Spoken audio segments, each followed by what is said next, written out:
Es momento un podcast. Vamos a hacer un podcast. Wow. ¿Vale? Maravilloso. Me siento súper importante así. Si no tienes un podcast, no eres No eres nadie, ya. tío, ¿no? Sí. Eso me pasa. Pero bueno, entonces hoy empezamos uno. El podcast somos. Ahí vamos. Hay un tema que solemos hablar mucho con Miriam. Y es, hay una psiquiatra que seguimos, que se llama Marian Rojas, es una de las psiquiatras más relevantes del país. Y ayer venía en el avión escuchando un podcast de ella, hablando de podcast, en donde hablaba de que estamos expuestos a una cantidad de estímulos brutales. Es decir, todos estamos Netflix y a la vez estamos con el móvil, ¿no? O estamos scrolleando cada vez más, ya no se monetizan los vídeos largos, se monetizan a veces los vídeos que tienen mucha visualización. O sea, necesitamos, y eso ha generado que tengamos hambre de esa dopamina que constantemente nos bombardea. Y claro, dice la media que tocamos 2.600 veces el teléfono al día. O sea, yo creo que alguno a su mujer no la toca tantas veces al día. Nos gustaría, pero no se puede. Entonces, claro, algo que hablamos con Miriam es, no sé qué pensáis vosotros, pero el modelo de iglesia o lo que estamos acostumbrados es, yo me siento ahí y tengo que escuchar una prédica que dura 40 minutos. Mi relación con Dios se basa que a la mañana me tengo que sentar y tengo dos opciones. O me pongo a scrollear de cosas que me gustan, porque el algoritmo me tira a mí que me gusta, o sentarme a leer Romanos.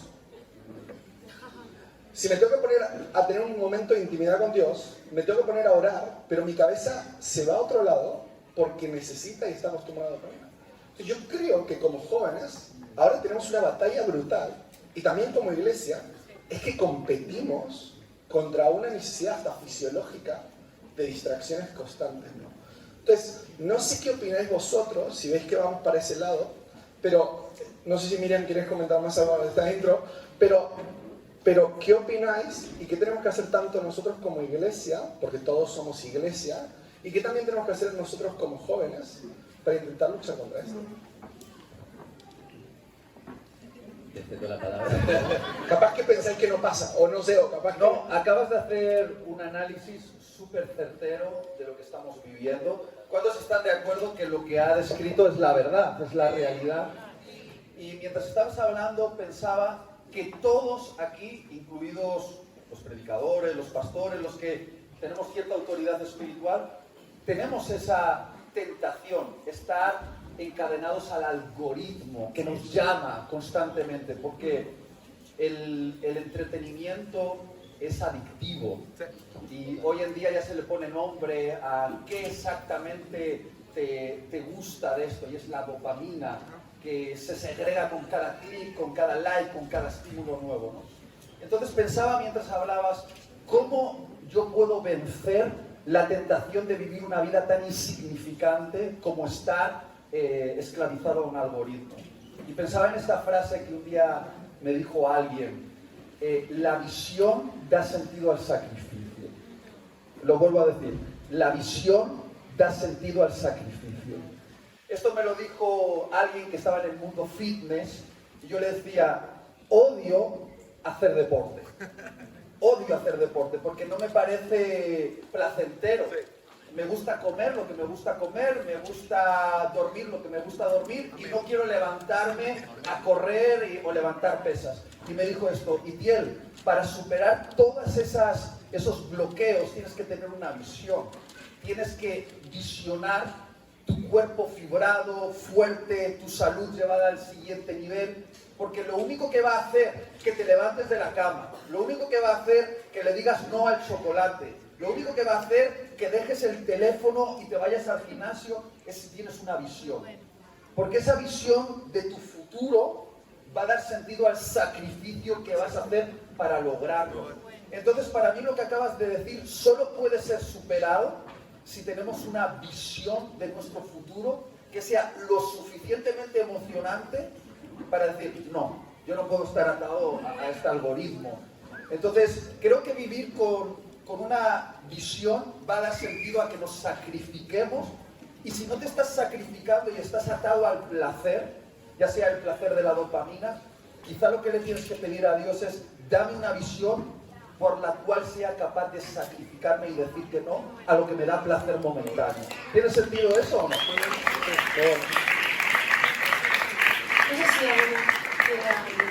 Sí, bueno, totalmente de acuerdo con Itiel y desde luego es una realidad que los tiempos van cambiando y creo que como iglesia también es una responsabilidad nosotros adaptarnos de alguna manera en cierta parte a lo que los jóvenes están viviendo, ¿no? Porque no podemos simplemente aislarlo y decir esto no es una realidad que en el cristianismo no se vive. Es un hecho que los jóvenes están expuestos ante todos estos ataques de dopamina que uno quiere seguir scrolleando, ¿verdad?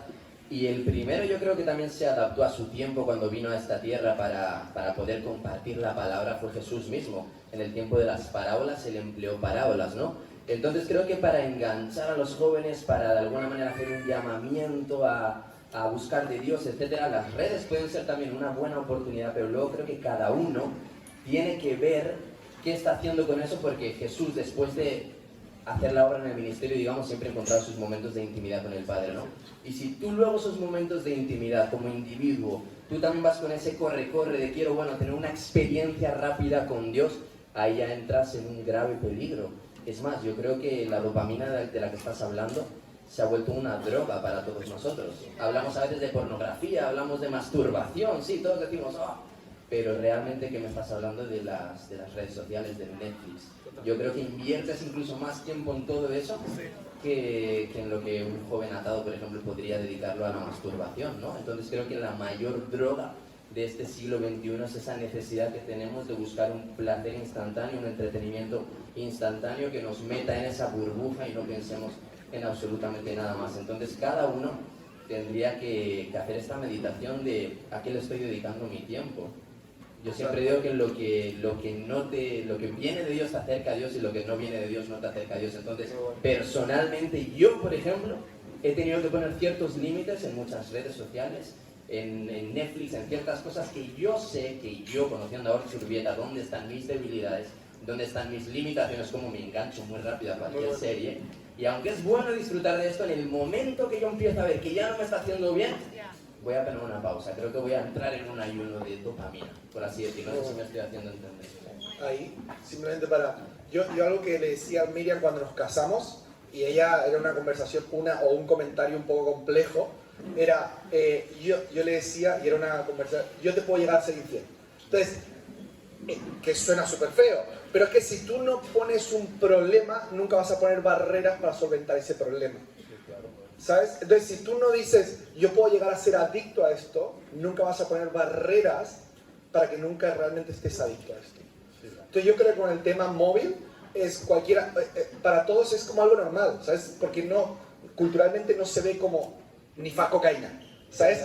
Pero todos los tratamientos psicológicos y psiquiátricos que se llevan en las adicciones de móvil son iguales que los tratamientos psicológicos y psiquiátricos que se llevan para un drogadicto. Entonces, si tú no te planteas, ¿puedo estar atado a esto? No pones barreras para no estar atado a eso. Yo creo que algo que estáis diciendo que me parece muy interesante es la capacidad de decisión también, ¿no? Porque tenemos que tener la capacidad de decir esto no, o esto me está llevando a un punto en el que yo no quiero ser esclavo de ello. Y algo que yo me doy cuenta muchas veces hablando con jóvenes y demás es que es como que nos conformamos en el flujo de este mundo, ¿no? Y es como, bueno, me viene dado esto, tomo esto. Y es como que esa capacidad se va opacando porque no nos terminamos como planteando hacia dónde voy y qué quiero, la visión, que creo que es importantísimo. Entonces creo que también vivimos en una onda donde justamente lo que nos hace adictos también como que destruye la capacidad de decidir quién soy, hacia dónde voy y qué quiero. Exacto. Bueno, solo añado a esto que hay al menos dos niveles en los que podemos vivir. O vivimos al nivel del placer o vivimos al nivel del propósito. Muy bueno. Entonces, nuestra generación está siendo seducida para vivir al nivel del placer. Todo en nuestra cultura occidental nos invita al placer instantáneo. Desde lo más salvaje, que podrían ser las drogas, las anfetaminas, el alcohol, hasta lo más sutil, que puede ser las redes sociales, el erotismo, el vivir ciertas experiencias que liberan cosas en nosotros. El placer no es malo, porque el placer fue creado por Dios. Pero si vives para el placer te esclaviza. El placer debe ser solo una recompensa de una vida bien vivida. Es decir, cuando tú terminas una tarea porque tienes un propósito y sientes placer por haberla terminado, eso es un buen placer. Por ejemplo, casarte y sentir placer con tu esposa es la recompensa de que has elevado tu vida a un propósito elevado. Quiero ser esposo, quiero ser padre, quiero ser un hombre de familia, y tiene placer asociado. Pero si tú quieres solo el placer sexual y no tienes un propósito elevado, ese placer sexual te convierte en un esclavo. Entonces, jóvenes, tenéis que decidir si vais a vivir encadenados al placer o vais a vivir encadenados al propósito. Yo elijo el propósito porque el propósito incluye un placer lícito. ¿Se entiende el punto? Sí, totalmente. Bueno. Ahí abre melones de que a veces nos guiamos mucho por sentimientos momentáneos y no por razones fundamentadas en lo que creemos, ¿no? Yo creo que como jóvenes muchas veces tomamos decisiones en calientes, en situaciones, sin pensar las cosas de lo que viene, ¿no? Todo el tema sexual, el tema de elección de parejas, o el tema de... siempre está guiado más por el placer, la sensación, que por la razón, ¿no? Totalmente. No sé si... una vez escuché que había buenas distracciones y malas distracciones, ¿no? Un poco encadenado esto con el tema del placer. Y creo que vivimos en un mundo donde eso está como muy difuso, porque al final la distracción es constante. Tenemos un acceso constante, inmediato, a cualquier tipo de distracción. Pero realmente hay buenas distracciones también. Yo creo que al final las redes sociales usadas de una buena manera pueden ser una buena distracción, porque yo puedo tomar ideas de cualquier otra cuenta o me puedo, por ejemplo, seguir a Itiel y decir, ostras, qué bueno este escrito. Una vez reposté algo que me gustó mucho del Día de la Mujer, que reposté lo de las mujeres de la Biblia. O sea, son buenas distracciones, es verdad, pero hay malas distracciones que pueden destruir el alma, ¿no? Entonces, no sé si nos podrías considerar qué puede ser una mala distracción y una buena distracción a día de hoy. Bueno, primero es que yo siento que ahora, hoy en día, los jóvenes quieren ser famosos, pero sin procesos. Muchos jóvenes quieren, yo quiero hacer dinero, pero quieren todo fácil. Y hoy últimamente todos necesitamos las cosas muy fáciles para llegar a un éxito. Y yo creo que mucha gente, yo me recuerdo una vez cuando un chico se acercó conmigo y me dijo, yo quiero ser DJ como tú, yo quiero estar en una tarima con mucha gente, y le digo, ¿y cómo le hago? Me preguntó y le dije, bueno, tienes que pasar un proceso. No, así no me gusta. Entonces esto no es para ti. Porque al igual manera como un artista, como un pastor, como un hijo de Dios, todos los que, literalmente yo me siento muy honrado de estar acá, literalmente con excelente equipo. Y a veces le digo a Dios, yo no soy merecedor de esto, y no me dejará mentir Itiel, para llegar hasta donde está, no fue de la noche a la mañana. Y creo que mucha de la gente tiene que aprender a no tener mente ósea. El diablo ataca a las personas que tienen momentos vacíos en su mente, en su alma y en su espíritu. Creo que muchos tenemos que aprender a estar ocupados constantemente. Si no hay algo que hacer, bueno, voy a buscar leer un libro, voy a ayudar a mis papás, a mi esposa, a hacer cualquier actividad para que tu mente siempre tenga una distracción y no esté distrayéndose en lo que no debe, porque eso literalmente es atacado por el diablo. Dice, te estoy viendo que no estás haciendo nada, entonces te voy a mandar un algoritmo, te voy a llevar a algo diferente. ¿Por qué? Porque el diablo solo está buscando en qué momento vas a caer. Y creo, joven, hoy en día todas las plataformas no son malas, solo decide tú cómo utilizarlas, para bien o para mal. Igual es el cuchillo puede ser un implemento para la cocina o puede ser una herramienta para matar a alguien o para hacer daño. Y yo creo muy bien que todo lo que respira alaba a Dios, y creo que todos tenemos que aprender a decidir a dónde ir para llegar a tener ahora lo que tenemos. Muy bueno, muy bueno. Muy bueno. Recuerdo que cuando... se escucha. Recuerdo cuando era adolescente, un pastor le pregunté, ¿cuál es el mejor consejo que me puedes dar? Le dije, ¿no? Y me dijo, está ocupado las 25 horas del día, ¿no? Y yo me quedé pensando, ¿no? El día 24, claro, lo que él me decía es, no tengas tiempo libre para ser ocioso, está ocupado. Y luego lo que me dijo es, estate ocupado en esas 25 horas, que lo que estés haciendo lo hagas excelente. Y ya en algún momento van a llegar esos propósitos o esos tiempos de Dios que a veces visualizas, ¿no? Entonces, qué importante es estar ocupado y estar ocupado bien ocupado, ¿no? Entonces, a ver, yo estaba pensando a nivel de propósito, ¿no? Muchas veces cuando estamos jóvenes vemos tantas cosas y no sabemos cuál es nuestro propósito, y a veces escuchamos a Orchi predicar y dice, él estaba en la bañera en Nigeria, qué romántico sonó todo eso, ¿no? Claro, y uno, capaz que ahí tenemos a alguien del pueblito de Manresa que dice, yo no voy a Nigeria, no voy a estar a la ducha y nunca escuché la voz de Dios, ¿no?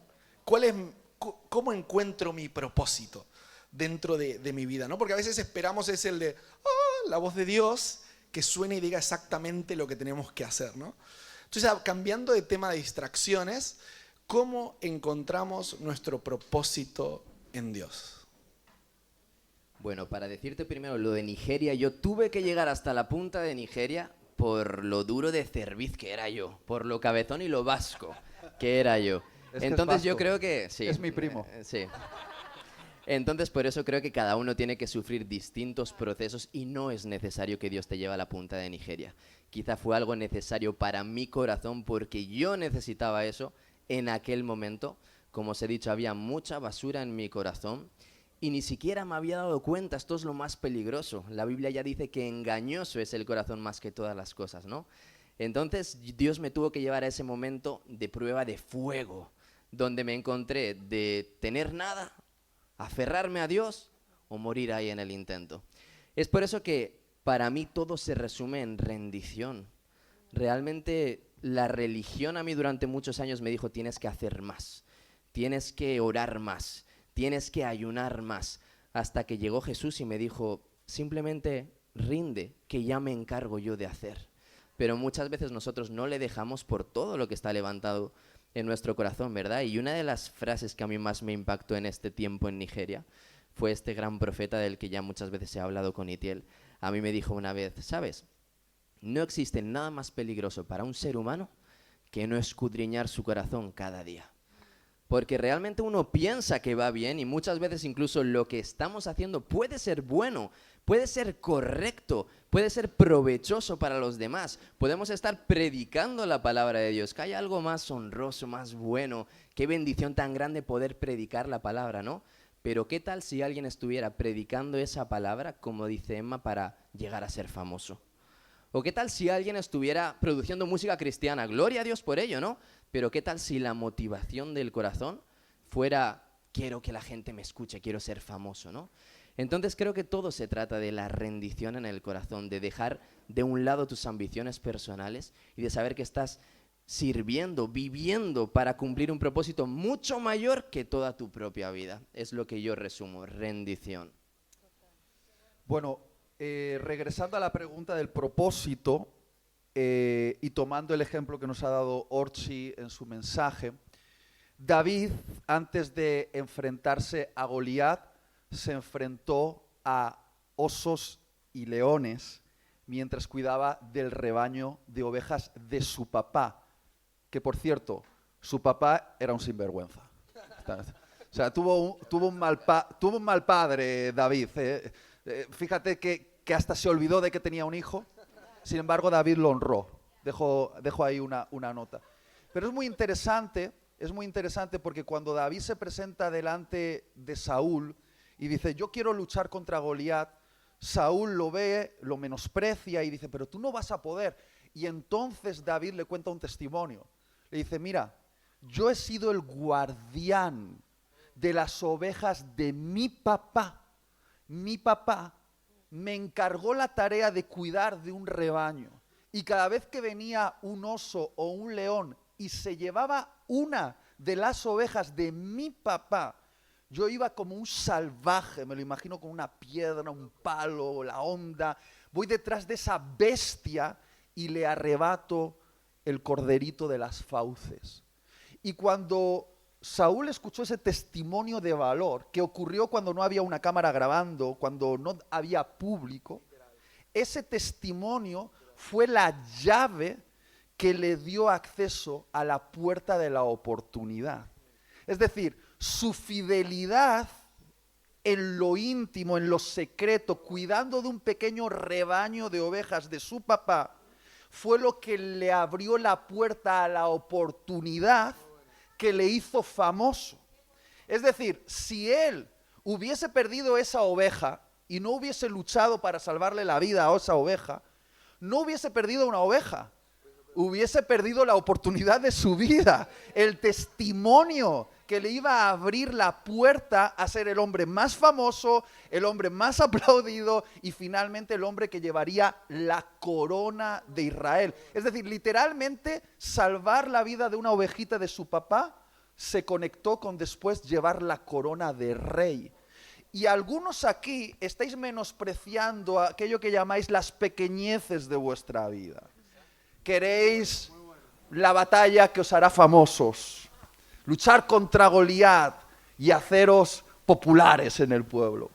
Pero sabéis que es ahí, en esa tarea que os ha dado vuestro pastor, en la iglesia local, de cuidar de un pequeño grupito de jóvenes, o ser fiel atendiendo en la obra social, o en el evangelismo, o colocando los cables, o tocando esa guitarra, o limpiando los baños. Ser fiel, ponerle pasión a eso, puede ser tu testimonio que te abra la puerta de la gran oportunidad en el futuro, porque es tu fidelidad en los asuntos aparentemente insignificantes lo que te promociona delante de Dios para las grandes responsabilidades. Entonces, contestando a la pregunta, ¿cómo encuentras tu propósito? Yo lo encontré en mi iglesia local. Cuando mi pastor me pedía, Itiel, haz esto otro, hazlo de más allá. Y yo pasé por todos los ministerios. Escúchame, di escuela dominical, estuve en el evangelismo, fui ujier, incluso, aunque no lo creas, estuve en el grupo de alabanza. Pero por favor, no quiero. Y hoy nos va a cantar una canción. No quiero imaginar. Y fue probando en todo, en mi iglesia local y poniéndole el corazón, lo que un día me dio esa oportunidad de compartir un mensaje con un grupito de personas. Y ahí mi pastor me dijo, ¿sabes qué? Parece que tienes algo especial haciendo esto. Te voy a dar una segunda oportunidad. Entonces yo descubrí sinceramente mi propósito como predicador, este propósito temporal, como decía Orchi, en mi iglesia local. No se apareció un ángel y me lo reveló, fue cerca de mis pastores, sirviendo en mi comunidad, cuidando de esas ovejitas que mi papá me encomendó, siendo fiel. Siendo fiel. La fidelidad, ¿no? Sí. La fidelidad. Yo creo que, tomando la palabra de Itiel, yo creo que llegar a tener esa comunión es ser obediente. Yo creo que muchos jóvenes es que yo soy amado para ir a Nigeria, por ejemplo. No lo estoy hablando así directamente a ti, pero África o algo. Quiero ser misionero, pero no se sujeta a su casa, no se sujeta a su pastor, no se sujeta a su líder. Y al final de todo eso es, oveja sin pastor no va a ir a ningún lado. Va a ir a una destrucción inmediatamente. Jóvenes, sean obedientes, y no solo obedientes a sus líderes, sino sean obedientes, como dijo Itiel, a sus padres, porque hoy en día no van a entender muchas cosas. Yo no lo entendía, yo no quería estudiar, y yo me salía de las clases, mis papás no se daban cuenta, y llegó un momento que hoy en día yo le agradezco a Dios por los padres que Él me dio, y lamento mucho no poder cumplir en esa temporada lo que ellos me estaban pidiendo. Pero si no obedeces desde un inicio y no te sujetas, al final no vas a llegar a un propósito. Tu propósito está en la obediencia, literalmente. Yo vengo de la iglesia, una vez el pastor, le preguntaron al pastor, yo quiero ser misionero, le dijo. Sí, pero ni vienes al grupo, le dijo.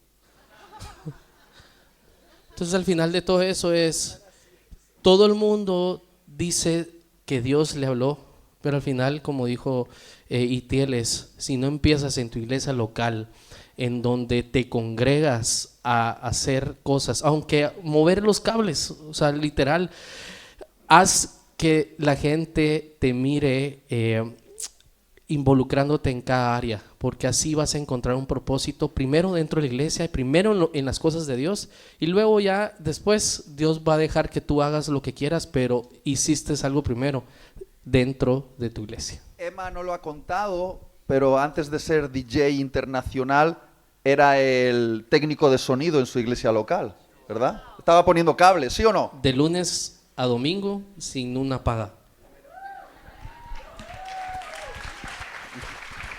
Ahí está. ¿Quién quería ser DJ?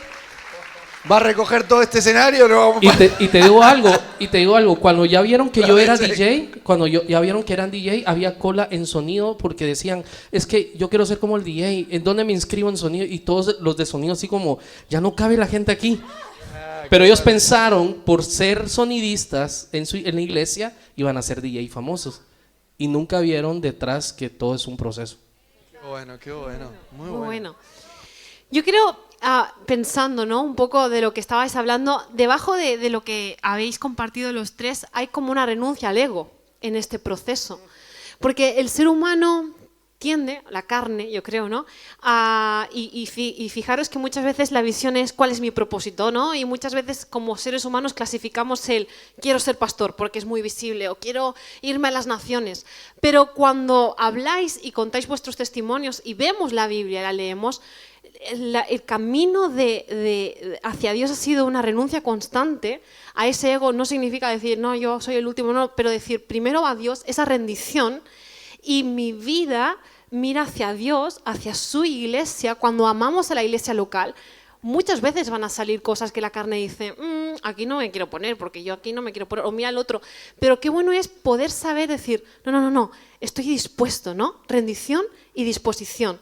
Que eso también te prepara para que cuando llega la oportunidad estés espiritualmente preparado para acceder a ello. Porque hay gente que a veces en el corazón solo reside el ego, y eso como que mata, termina amargando el yo.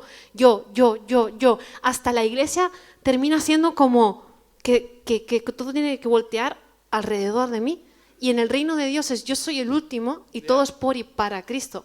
Entonces, ¿qué consejos o qué tips podrías darnos a los jóvenes en decir cómo me puedo mantener en esa disposición y rendición, tanto en la iglesia local como en el propósito, como en la vida en Dios, y no que se me vaya a la cabeza muchas veces con el ego, el yo quiero esto, yo quiero lo otro, el afán del día a día, ¿no?, y que también nos rodea en el mundo?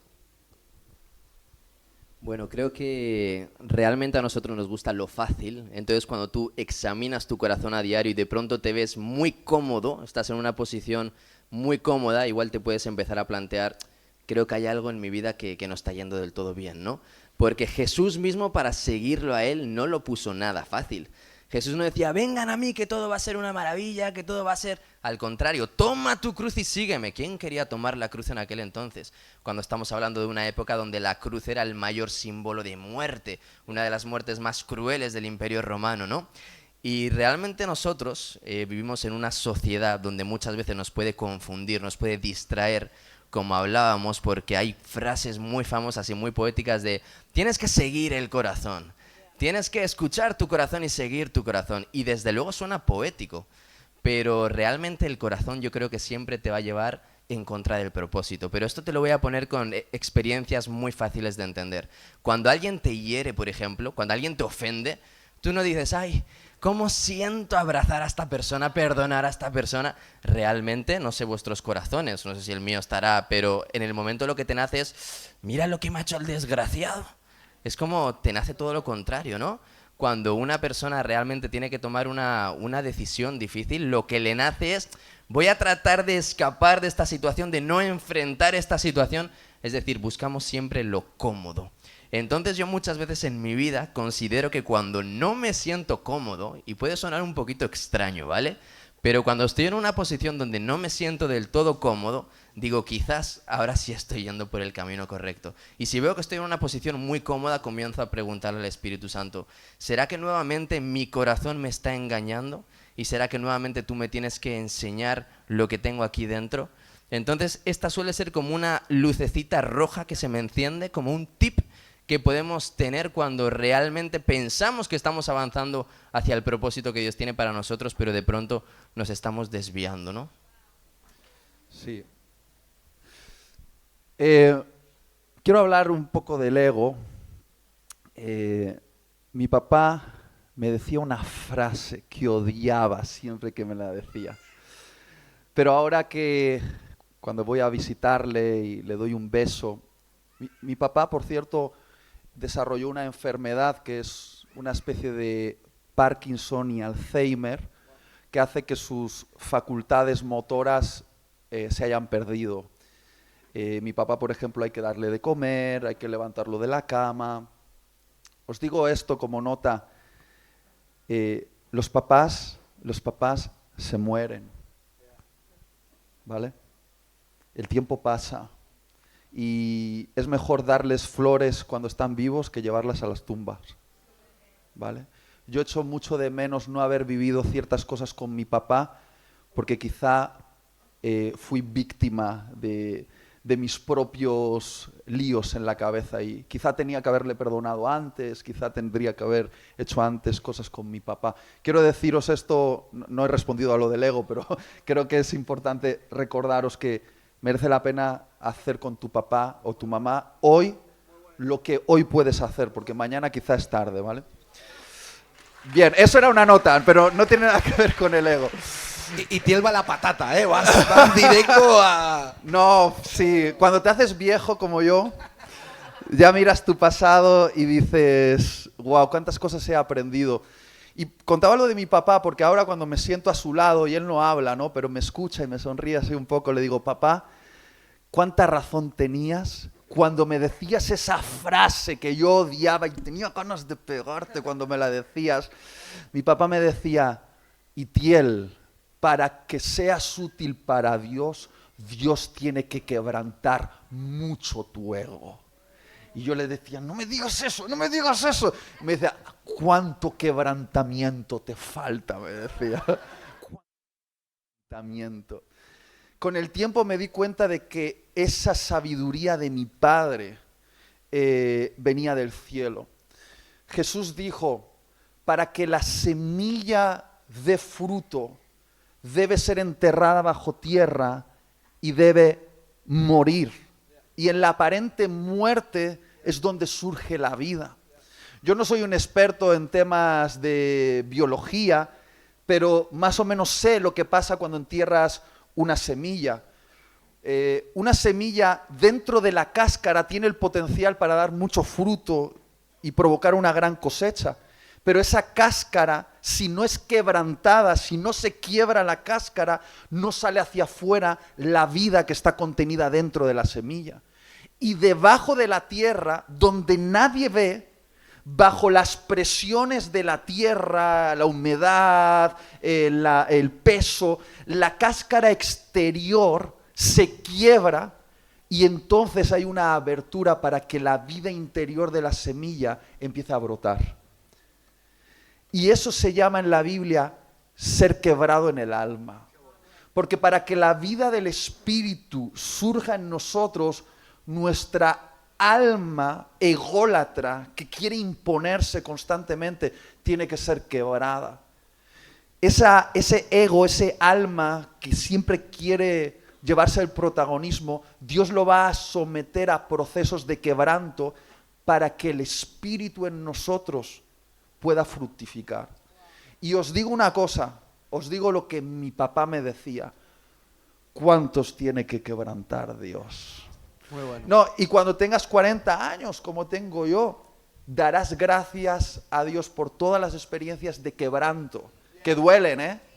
Cuando Dios te permite vivir un fracaso, una traición, haces un plan y te sale mal y piensas, es que Dios, ¿por qué no me has dado éxito? Y Dios te dice, porque estoy preparándote para algo mejor y este quebranto era necesario.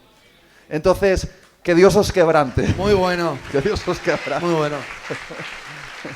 Muy bueno. Yo solo quiero agregar algo de eso y es algo que sí me ha funcionado a mí en lo que es ego y todo esto es aprender a buscar amistades buenas y que te avergüencen. Da un poco de risa, pero por ejemplo, a mí me hacen unas... estoy en el centro comercial, voy con el asado y yo... Cállate. O simplemente cuando termino un evento o algo y uno está así como grandote y todo y dice, ya se te bajó, estás arriba. Y esas cosas obviamente le chocan a uno, pero jóvenes de verdad busquen muy buenas amistades, porque las buenas amistades te pueden hundir y a la vez te pueden levantar.